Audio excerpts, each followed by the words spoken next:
ఇంకా మీకున్న అనుభవాన్ని మీరు ప్రపంచంలో చాలా చదువుకొని వచ్చారు. గొప్ప గొప్ప యూనివర్సిటీలలో చదువుకున్నామంటూ నేను గవర్నమెంట్ స్కూల్లోనే చదువుకొని వచ్చిన. నేను గవర్నమెంట్ స్టూడెంట్ని. నేను ప్రభుత్వ పాఠశాలలో చదువుకున్న మధ్యతరగతి వ్యవసాయ కుటుంబం నుంచి వచ్చిన వాడిని. నేను చూసి నేర్చుకున్నది అమలు చేయడానికి ప్రయత్నం చేస్తున్నా. నాకు గొప్ప విద్యలేం రావు, కానీ చూస్తే నేర్చుకోగలిగిన తెలివితేటలు ఉన్నాయి నాకు. అందుకే ప్రపంచంలో ఉన్న అభివృద్ధిలో నేను చూసి వచ్చిన.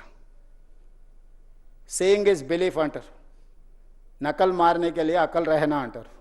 ఇన్ని ప్రాజెక్టులను చూసినాము, కనీసం వాటి నకలు కొట్టినా కూడా ప్రపంచంలో ఒక గొప్ప అద్భుతమైన కట్టడాన్ని మనం కట్టవచ్చు. దీనికోసం పెద్దగా సైంటిస్ట్ కావాల్సిన అవసరం లేదు, కామన్ సెన్స్ ఉంటే సరిపోద్ది.